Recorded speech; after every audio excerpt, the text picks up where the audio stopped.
নমস্কার বন্ধুদেরকে, আমার প্রিয় ভিউয়ার্সদের সবাইকে অনেক অনেক ভালোবাসা জানিয়ে আজকে আরও একটি নতুন ভিডিও নিয়ে চলে এসেছি আপনাদের কাছে। তো প্রিয় রান্নাঘরের পক্ষ থেকে সবাইকে জানাচ্ছি অনেক অনেক ভালোবাসা। তারপর এটা দেখে সিমই মনে হচ্ছে, তো চলুন কী দিয়ে আজকে এই সিমইটা রান্না করেছি দেখতে থাকুন। তারপর আজকে যদি আমার এই ভিডিওতে নতুন হয়ে থাকেন, আমার চ্যানেলটিকে সাবস্ক্রাইব করে বেল আইকনটা প্রেস করে রাখবেন। নতুন বন্ধুদের বলছি আমি, এরকম সুন্দর সুন্দর আরও অনেক রেসিপি পেতে হলে আমার চ্যানেলটিকে সাবস্ক্রাইব করে বেল আইকনটা প্রেস করে রাখবেন। তারপর বন্ধুরা কেমন আছেন? সবাই নিশ্চয়ই ভালো আছেন, আমিও কিন্তু ভালো আছি। এবার আজকে রেসিপিটা হচ্ছে ক্রেডিট হচ্ছে রেসিপিটার আমার শ্বশুরমশাই আমাকে শিখিয়েছিলেন এই রেসিপিটি। তো প্রায় উনি গত হয়েছেন প্রায় 26 বছর হয়ে গেছে, 26 বছর। তো চলুন আজকে আপনাদের কাছে সেই পুরনো রেসিপিটা আপনাদের সাথে শেয়ার করেছি। তো এখানে একটা পেঁপে নিচ্ছি, পেঁপেটা আমি কেটে নিচ্ছি। প্রথমে ছাড়িয়ে নিচ্ছি, ছাড়িয়ে নিয়ে তারপর কাটাকুটির ব্যাপারে আসবো। তারপর বন্ধুরা সবাই খুব সুন্দর সুন্দর কমেন্ট করছেন, আমার ভীষণ ভালো লাগছে, আমি ভীষণ উৎসাহিত হচ্ছি। আমি প্রত্যেকটা দিন প্রত্যেকটা মুহূর্তে ভাবি নতুন আর কি ভিডিও আপনাদের জন্য আনবো। সত্যি বলছি, কাজ করছি, ঘুমোতে যাচ্ছি, খেতে যাচ্ছি, সবসময়ই ভাবছি নতুন কি রেসিপি নিয়ে আসবো আপনাদের জন্য।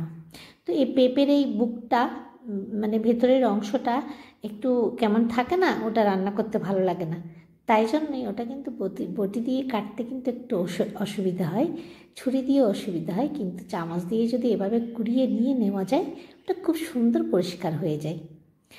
তো ছাড়ানো হয়ে গেছে, পিস করা হয়ে গেছে, ভেতরের অংশগুলো ফেলে দেওয়া হয়েছে। এবার আমি আরও পুরো পেঁপেটাকে 4 পিসে ভাগ করে নিয়েছি। তো আমার অতটা লাগবে না, আমি এখান থেকে 2 পিস নেব রান্না করার জন্য, মানে আমার রেসিপিটার জন্য 2 পিস দরকার আছে। এবার এভাবে দেখুন একটা গ্রেটারের সাহায্যে আমি গ্রেট করে নিচ্ছি। তো একটু চেপে যদি একটু লম্বা করে এভাবে চাপ দিয়ে করতে পারেন, তাহলে এভাবে লম্বা লম্বা হলে ওটা কিন্তু দেখতে কিন্তু সুন্দর লাগবে বেশ।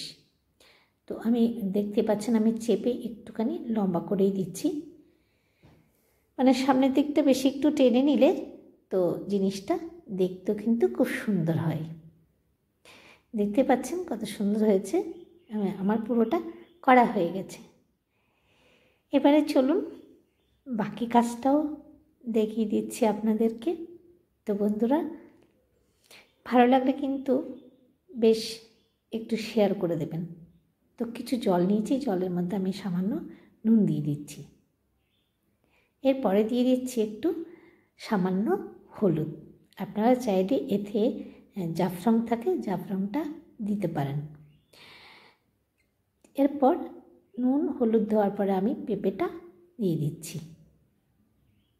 এটা কিন্তু আমি বেশিক্ষণ ফোটাবো না, জাস্ট জলটা ফুটে উঠবে, তো তারপরে সঙ্গে সঙ্গে আমি এটা তুলে নেব।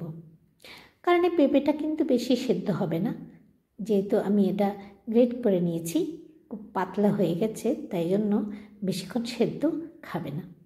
তো একটুখানি ফুটে ওঠার পরে আমি নিয়ে নেব তুলে। দেখুন আমি একটা ছাঁকনি নিচ্ছি, প্রথমে একটু নেড়ে চেড়ে দিলাম, এরপর একটা ছাঁকনিতে আমি এগুলো তুলে নেব। গ্যাসটাকে অফ করে দিয়েছি। এবার ছাঁকনিটা নিয়ে দেখুন ছাঁকনিতে তুলে নিচ্ছি। রঙটা ভীষণ সুন্দর হয়ে গেছে, দেখতেই পাচ্ছেন একটু হলুদ দেওয়াতে রঙটা কিন্তু খুব সুন্দর হয়ে গেছে। এবার পুরোটা তুলে নিয়ে আমি বাটির উপরে রেখে দিয়েছি যাতে জলটা খুব ভালোভাবে ঝরে যায়। চাইলে আপনারা একটা পেপারের উপর বা কোনো কাগজের উপরে পরিষ্কার কোনো কাপড়ের উপরও মেলে দিতে পারেন। আমি ছাঁকনিতেই রেখে দিয়েছি। ছাঁকনিতেই অনেকক্ষণ একটু রাখার পরে কিন্তু বেশ ভালোভাবে জলটা ঝরে গেছে। এবারে দেখুন কড়াতে আমি 1 চামচের মতো একটু ঘি দিয়ে দিয়েছি। আর এই রান্নাটা ফুল আছে কিন্তু করবেন না, একটু মিডিয়াম আছে করবেন। তারপর ঘি দেওয়ার পরে এখানে আমি ঘিতে অ্যাড করব 2টো তেজপাতা।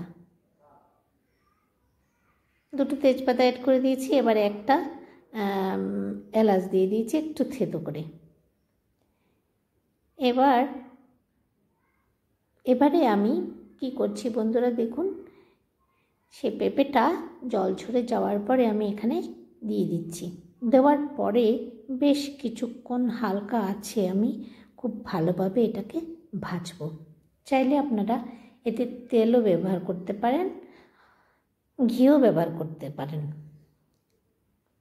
এবার আমি কিন্তু উল্টে পাল্টে বেশ কিছুক্ষণ অল্প আঁচের মধ্যে এটা ভাজা ভাজা করে নেব। ভাজা ভাজা হতে হতে দেখবেন কালারটাও কিন্তু চেঞ্জ হয়ে যাবে। যতটা ড্রাই হবে আর ততটা একটু কালারটা একটুখানি লাইট হয়ে যাবে। তো দেখতে পাচ্ছেন, দেখে বোঝা যাচ্ছে অনেকটা হালকা হয়ে গেছে আর ভাজাটাও প্রায় অনেকটা হয়ে গেছে। এবারে কি করব এরপরে দেখুন, আপনারা চাইলে এটা কিন্তু দুধ দিয়েও রান্না করতে পারেন। দুধ দিয়ে রান্না করলে তো এটা আরও সুন্দর স্বাস্থ্যসম্মত হয়ে যাবে। তো এবারে আমি স্বাদ মতো একটু চিনি দিয়ে দিলাম।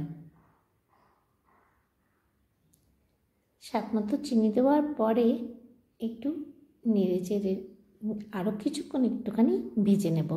তো বন্ধুরা, এখনও অবধি যদি লাইক করে না থাকেন অবশ্যই আমার ভিডিওটিকে একটা লাইক করে দিয়ে একটু আপনি দেখতে দেখতে কিন্তু বন্ধুদের মাঝে একটু শেয়ার করে দিন।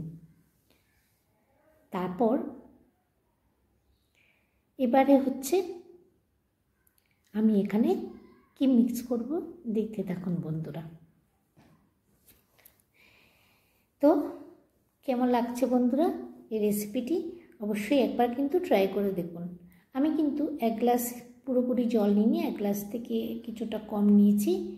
তো ওই 1 গ্লাস মানে 1 গ্লাসের কিছু কম জলে আমি পুরোটাই দিয়ে দিয়েছি। তো যতটুকু সেদ্ধ হওয়ার বাকি ততটুকু কিন্তু এই জলে কিন্তু হয়ে যাবে। চাইলে এখানে আপনারা জল ব্যবহার না করে এখানে কিন্তু আপনারা দুধও ব্যবহার করতে পারবেন। তো চলুন ফুটে উঠুক। এবার কিছুক্ষণ ফুটতে দেব। ফুটার পরে তারপরে আমি কিছু ড্রাই ফ্রুট মিক্স করে দেব। ড্রাই ফ্রুটের মধ্যে আমি শুধু কিশমিশাই দিয়েছি, আপনারা চাইলে বাদাম আরও অনেক একটু ড্রাই ফ্রুট মিশিয়ে দিতে পারেন, এতে আরও বেশ ভালো লাগবে খেতে। তো দেখতে পাচ্ছেন প্রায় জলটা অনেকটা শুকনো হয়ে গেছে। তো আমি আরও কিছুক্ষণ কিন্তু রান্না করব, তারপরে দেখবেন আরও সুন্দর ঝরঝরে হয়ে যাবে। বড় আঁচ দিতে চাইনি, ভয়ে কোনো সময় যদি পোড়া লেগে যায়। তো দেখতে পাচ্ছেন কি সুন্দর লাগছে দেখতে একদম। এতে কিন্তু কেউ কিন্তু খেয়ে কিন্তু বুঝতে পারবে না এটা পেঁপে দিয়ে বানিয়েছি। গন্ধ তো একদমই লাগবে না পেঁপের গন্ধ, আর খেয়ে বুঝতেই পারবে না কি খেয়েছে। তো আপনারা কিন্তু চমকে দিতে পারেন এই রেসিপিটা বানিয়ে সবাইকে। তো বন্ধুরা ভালো থাকবেন, সুস্থ থাকবেন, টাটা বাই।